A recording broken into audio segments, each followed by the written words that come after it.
ଏବେ ଟାଇମ୍ ହେଉଛି ସକାଳ 6। ତ ମୁଁ ସକାଳୁ ଉଠିକି ବୁଲିବାକୁ ଯାଉଛି ଆମ ବାଡ଼ ବିଲକୁ ଦେଖିବା ପାଇଁ ଯେ କେମିତି ଚାଷ ହେଇଛି ବୋଲି। ତ ଏଇଟା ଦେଖିପାରୁଥିବେ, ଏଇଟା ହେଉଛି ଆମ ଗାଁର ମର୍ଣ୍ଣିଂ ଭିଉ, କେତେ ଗ୍ରୀନ୍ ଆଉ ସବୁଜ ଦେଖାଯାଉଛି। ତ ମୁଁ ଏବେ ବର୍ତ୍ତମାନ ପହଞ୍ଚି ଯାଇଛି ଆମ ବାଡ଼କୁ, ଆଉ ମୁଁ ଆପଣମାନଙ୍କୁ ଦେଖେଇବି ଯେ ଆମ ବାଡ଼ରେ କ'ଣ ଚାଷ କରିଛୁ। ତ ଏଇଟା ଦେଖିପାରୁଥିବେ, ଆମେ ଆମ ବାଡ଼ରେ କପା ଚାଷ କରିଛୁ, ଆଉ ଗଛ ଗୁଡ଼ାକୁ ବି କେମିତି ହେଇଛି ଦେଖିପାରୁଥିବେ। ଆଉ ଠିକ୍ ୟାର ତଳେ ଆମେ କରିଛୁ ବିଲରେ ଧାନ ଚାଷ। ଆଉ ବିଲ ଆଉ ବାଡ଼ରେ କିଛି ସମୟ ବୁଲିଲା ପରେ ମୁଁ ବାହାରକୁ ବାହାରିକି ଦେଖିଲି ଯେ ମୋ ଭାଇ, ମୋ ପ୍ୟାଣ୍ଟଟା ପୁରା ଓଦା ହେଇଯାଇଥିଲା। ଏମିତି ଲାଗୁଥିଲା ଯେମିତିକି ମୁଁ କେଉଁ ପାଣି ଭିତରେ ପଶିକି ବାହାରୁଛି। ତାପରେ ମୁଁ ଯାଇକି ପହଞ୍ଚିଗଲି ଘରେ ଯାଇକି ମୁଁ ବ୍ରସ୍ କାଢ଼ିକି ବାଲ୍ଟିରେ କିଛି ପାଣି ଧରିକି ମୁଁ ପଳେଇ ଗଲି ବ୍ରସ୍ କରିବା ପାଇଁ।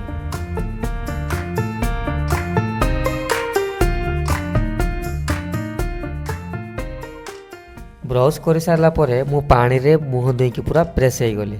ତ ଆଜିର ବ୍ଲଗ୍କୁ ମୁଁ ଏଥିରେ ଏଣ୍ଡ କରୁଛି ଗାଇସ୍। ଦେଖା ହେବା ନେକ୍ସଟ ବ୍ଲଗ୍କୁ।